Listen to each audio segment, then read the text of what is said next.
Live in the Australian property investors. This is a group of people that like to invest in property, and most of them in Australia. Hello, everyone. If you're watching live, please type in #live. Show them how it's done, Stacey. And type in #replay if you're watching the replay. That's right. Now, hello. Now, what I'm going to do today is we're going to be talking about why a price is going up. So this is really super important. So, guys, this is one of the times where I'm going to unveil the curtain and show you behind the scenes and show you what I'm thinking. What is this crazy mind thinking? This crazy genius everyone thinking. Everyone wants to know, George. That's right, when I do my research. So I'm going to be explaining what is a good thing, what's a bad thing. And I'm hoping you're going to come out of this session knowing exactly how experts like me choose the property market, right? And how I've got hit after hit after hit of hotspotting. You know, I've been doing this for a long time and I've just been smashing the goalposts. And the reason I've been doing this is because of research, right? And a lot of people think they do research, but they don't. And that's the problem. Just want to touch on a topic because I've had a few people reach out to me and some people got a little bit upset about me last week. Did they? Yeah. So what happened was realestate.com.au, they reached out to me and they said, what do you think about the rental crisis? Because they reach out to me all the time and say, you know, as a property, you know, as the leading authority on property, what do you suggest? You know, whose fault is it? And I made a comment that I'm going to stand by, but this is what I said. I said to the people, I said to the renters out there, stop moaning and start owning. Yeah. And now a lot of people didn't like that. And look, this is what I mean by this, right? Just so you get it. Nice and clear. I'm not saying, hey, you know, if you're a renter, you're a loser. I'm not saying that at all. I was a renter once, and I was a renter for quite a while. So I'm a renter. I rent. I started with nothing. So it's not as if I was born with a silver spoon. My parents struggled to make ends meet. I come from a family that struggled to make ends. I had to earn everything in my own life. But I didn't have a sense of entitlement like a lot of people do. Right? I wasn't going, oh, it's not fair. The government charges too much tax. Rents are too high. I'm not going to find a way. Right? Right. So there's two things you can do, right? One, you can lay down and die and go, it's too hard and blah, blah, blah. And some people are going to do that. But if you are, you're probably not in the right place because this place is for freedom fighters. This place is for winners. This is for people that get knocked down but get up again, right? There's nothing wrong with getting knocked down. You're going to get knocked down. It's how many times you can get up again. Absolutely. Elon Musk nearly went broke so many times. He slept on the factory floor. Now he's the richest man in the world. Yeah. Right? I have been there myself. So I'll tell you what. When I was in Sydney and I was an art dealer, and what happened was I started the art business and, you know, I was in my 20s. I was like 19. I started this business with a guy much older than me and he had more experience. And little did I know this guy had a drug addiction and was a bit of a criminal. And he stole everything I had. And I ended up on the street. I had nothing. And I caught up with a mate of mine and we ended up finding an apartment. And we used to donate blood and do, surveys for, you know, perfume and stuff and get paid to do it just to get cash. Yeah. Right? So it wasn't easy. You know, we'd go in the shops and we'd buy rice, the cheapest rice you can get because rice is really filling, you know what I mean, or popcorn. And, you know, we'd love to have like a steak or something, but that was going to be impossible. Yeah. Right. And, you know, so I've done it hard. So I know what it's like. I've done it where we had to scrape to get every cent to pay rent. But I never moaned about it. I didn't go, oh, it's not fair. I did something about it. I got off my ass and did something about it, worked hard and got to where I'm now. So a lot of people go, oh, it's easy for you to say you're a multimillionaire, you make $1 million a year, blah, blah, blah. But I wasn't always making $1 million a year. I wasn't born and made $1 million when I woke up. But no. Exactly. And it's not necessarily that renting itself is bad. It's if while you're renting, you're not doing anything. Yep. And someone said they did medical drug tests to get uni to get by. Exactly. And well, you know what I mean? That takes courage. I've worked on concrete pumps. I've done door-to-door sales. I've worked in a factory. I have done I used to tidy people's gardens to get paid cash and put it, you know. That's how it starts. Like you're always an entrepreneur, you're saying, right from day dot. Yeah, totally. I started my first business when I was 7 years old. Which went well. In the 70s, I was like making bank. I was making like $13, $14 a week. That was good money in the 70s. And Yeah. I was like 8 years old. It's like, I wasn't what even is thought this? of. Go to the bank, money in the bank, And I did that for years. I used to put my money in the bank. And, what an idiot. I didn't realize, the banks, they get your money. And what they do is you put $1 in and they rent out $10. Right? So you get taught when you go to school, you get taught save and work and get a safe job. And I'm saying all of that is a lot of bullshit. And you're not going to get rich by doing this because, one, if you get a job, even a good job, you're getting dollars for time unless you're converting that money into investments. But see, the thing is, when I started working, I found at an early age, I got involved in sales because in sales, you can get paid more per hour if you work harder or you're better, right? Because, you do admin, you're stuck per hour. Yeah, even if you're a dentist or a doctor, you get a lot per hour, but you're stuck per hour. But if you can get the sales or something like that, then you can actually earn more by doing. There's no ceiling. Exactly. So it's like being an entrepreneur. Yeah. So why are property prices going up? Let's talk about research. Let's get back with the research. Okay. So there's two types of research you can do. One is fundamental research. And fundamental research sounds like it's really good, but it's not. It's crap. Fundamental research is a load of crap. I use fundamental research just to look at extra on top of what I do. But what I do is I use statistical research. Yeah, numbers. Yep. Yeah. So what's the difference between statistical research and fundamental research? And do numbers work? Well, look, I predicted booms left, right, and center over and over. And it's all about having enough numbers in the data, right? So, they say that, if you toss a dice, right? Yep. You can't really predict what number is going to fall. Mm-hmm. But I bet you if we got a camera and it took a photo of the dice, and we could measure how heavy it was and how it was weighted, and we had this camera measuring it as it going down, it had an AI, you could probably predict each time what number was going to hit the ground with enough data. And that's the same as with, properties. With enough data, I can see what's going to happen. Yeah. So right? The numbers all line up for things, right? Yeah. And the data is a lot better now than what it used to be. When I first started investing, there was no data. There was the newspaper and your gut feel. Mm-hmm. Right. But now some people still use that. Yeah. But now we've got so much data, it's really good. Yeah. But see, a lot of people have got some fallacies about what makes an investment good and property prices going up. I'm about to bust those sacred cows. I'm going to be slaughtering a few sacred cows tonight. So, for example, a lot of people say being next to a school. Yeah, they do. Or a train station. Or a train station, or being close to the CBD. That's a big one. So let's say there's a rumor out there goes, you've got to be 8 Ks to a CBD, and that's going to go up. Right? Mm-hmm. Now, this is the fact. How long has that suburb been 8 Ks from the CBD? Probably a long time. Yeah.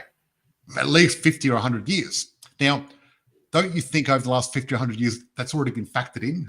Yeah. Yeah, so fundamental research is useless in the past, but it's very powerful when it's fresh, new news. So, for example, if I knew a school was coming in a certain area and no one else did, then I'm ahead of the game. Yeah. But if there's already a school there and everyone knows there's a school, well, guess what? Everyone already knows. Yeah. It's already factored in. And another thing that people get confused about is they don't understand the difference between desire, right, mm-hmm. and demand. Yeah. Right? And there's a massive difference between desire and demand. And let me explain. Like, everyone wants to live in Glenelg here in Adelaide, right? On the beachfront. Everyone wants to live in Bondi Beach, everything else like that. They desire to live there, right? I'll give you another example, a better one. You've got an 18-year-old boy, and he's got a massive desire to have a Lamborghini. Let's face it. Actually, just about every 18-year-old boy loves a Lamborghini. 15-year-old, 16-year-old. Now, there's a lot of desire out there from hundreds of millions of boys out there that love Lamborghinis. But that doesn't increase the demand because they got no money. No. So for the rare individual that's born a billionaire, otherwise they don't affect the market at all. No, that's true. That's right. Yeah. So if people want to live in Bondi but don't do anything about it, it doesn't matter. They don't make any difference. Yeah. So, Yeah. and so if you're choosing a property on desire, well, it's wrong. You've got to do it on demand, because there's only one thing that actually affects property prices. That's supply and demand. Yeah. Right.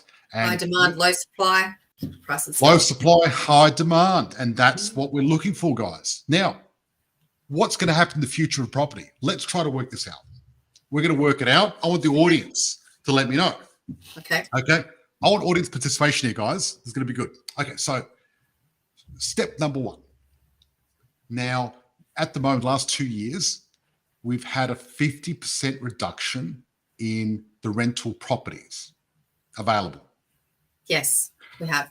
Okay. So is that more supply or more demand? What's going to happen there? Less supply, more demand, correct? Correct. Actually, the demand is doubled. Yeah. You half the supply, you've doubled the demand. Yep.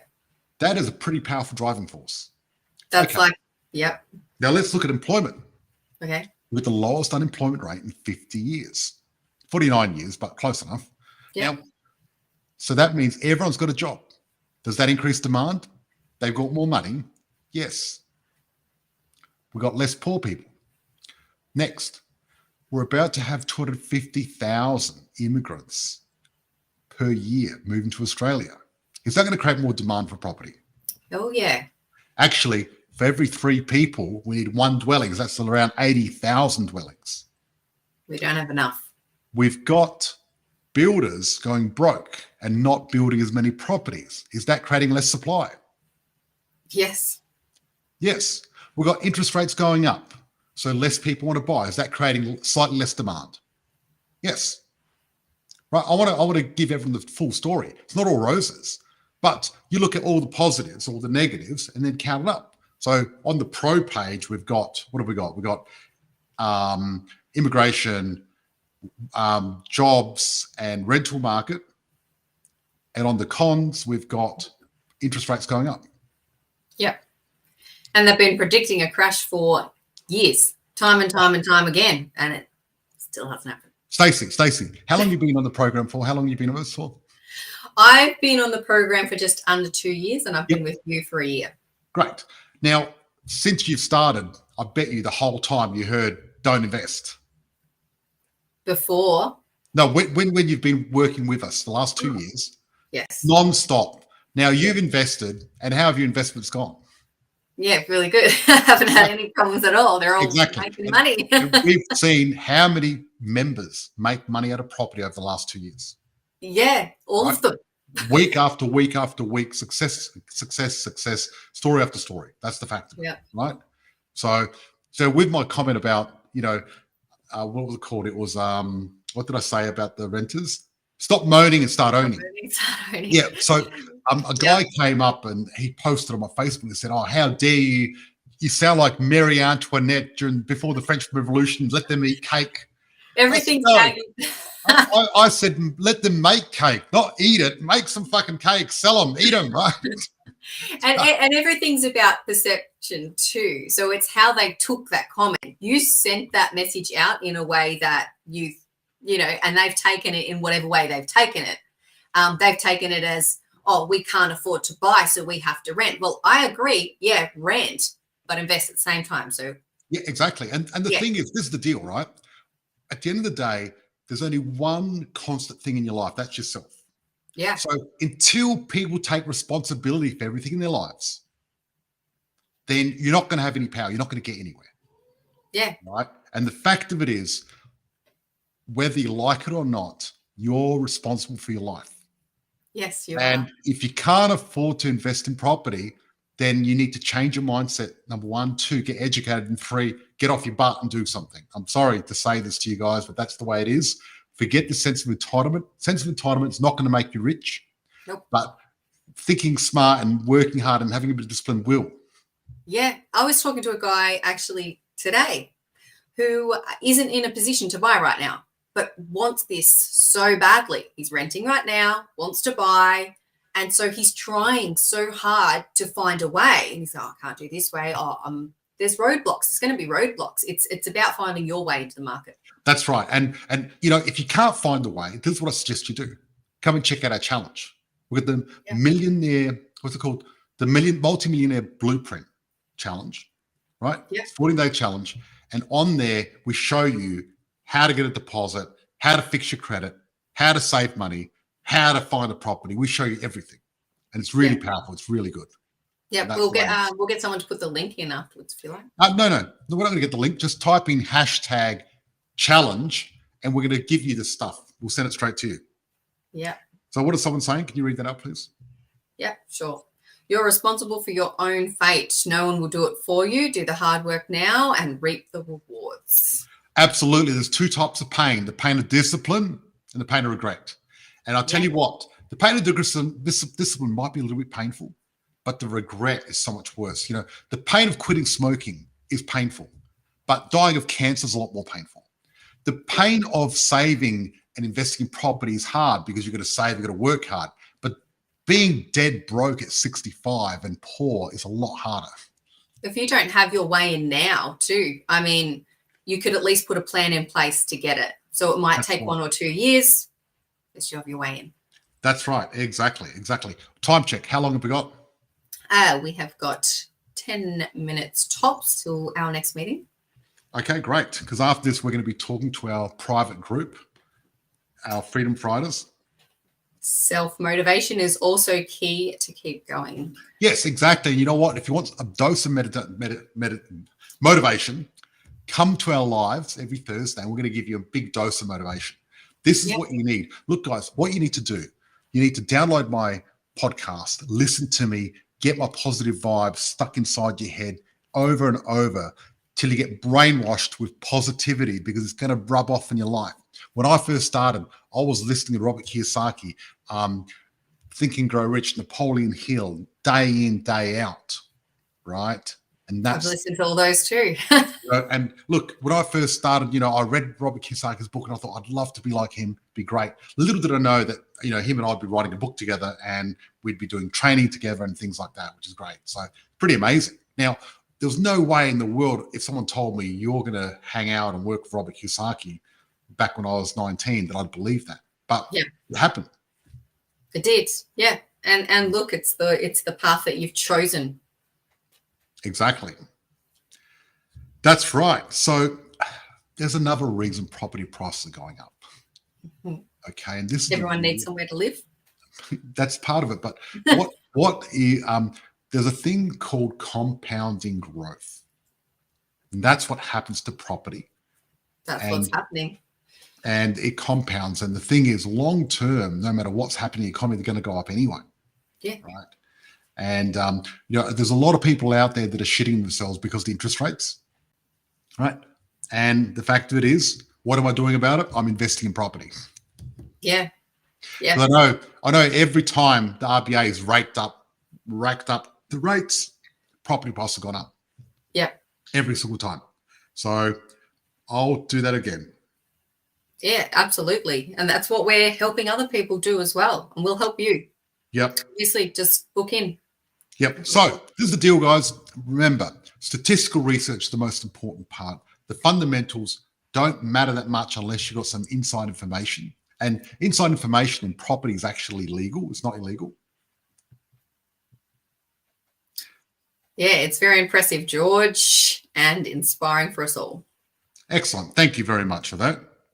And what was I saying before? Sorry, I distracted you. I know what you said. Use statistics, basically. Yes, exactly. That's the most important. So really drill down on supply and demand. And part of the things you can check out what supply and demand is, for example, if there's a big vacancy rate in an area, then there's a low demand for properties, right?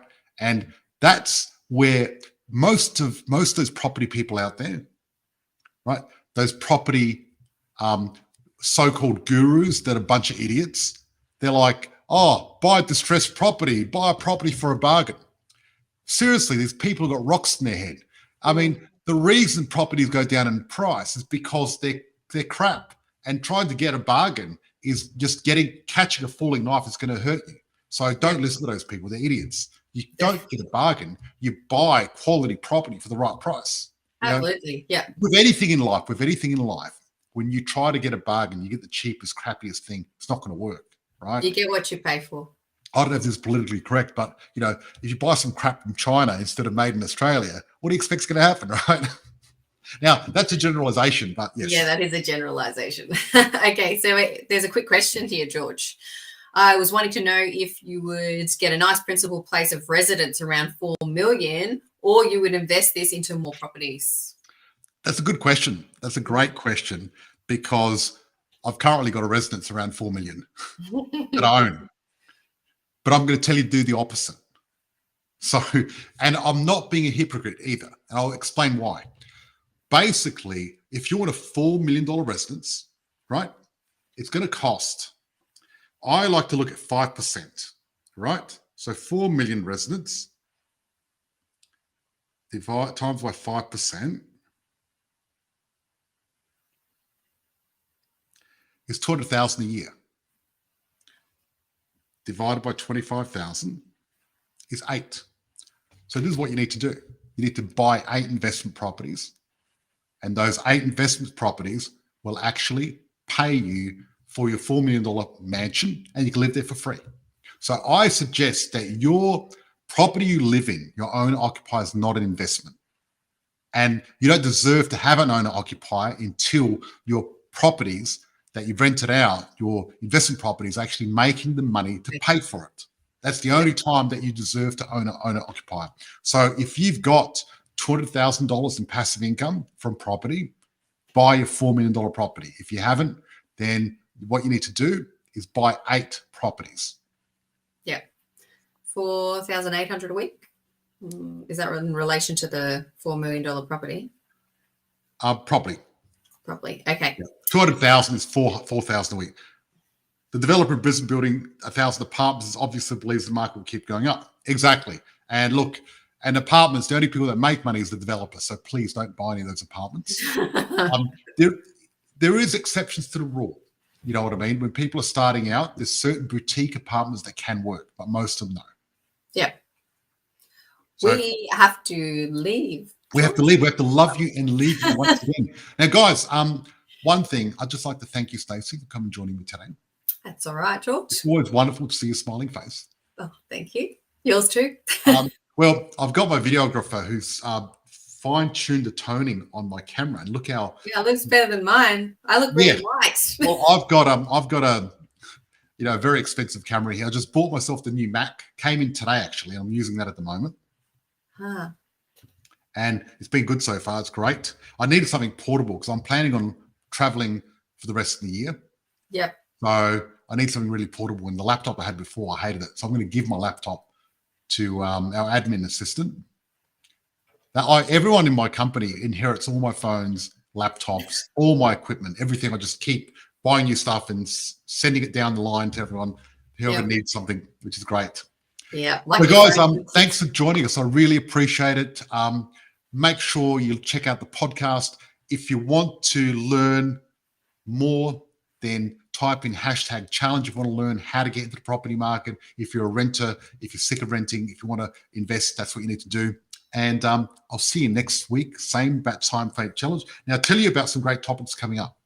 We've got, I've got an expert from Brisbane who flies around the world with frequent flyers. He's going to be showing us how to get first class and business class everywhere we fly, which is going to be great. Oh, that sounds good. I can't wait for that one.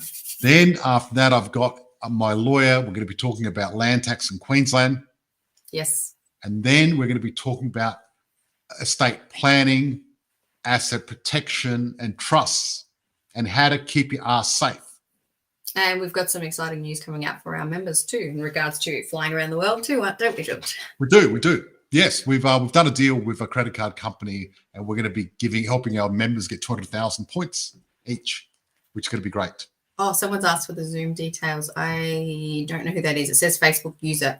The Zoom details will be in Australian the property investors inner circle, whatever it's called. What's it called?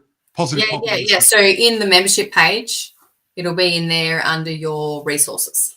Yeah, but we should be in the Facebook page just to keep it easier. Can someone please post it in there? I'm coming into the other room anyway. See you guys in the Zoom. Look forward to it. Cheers. Bye-bye. All right. Bye.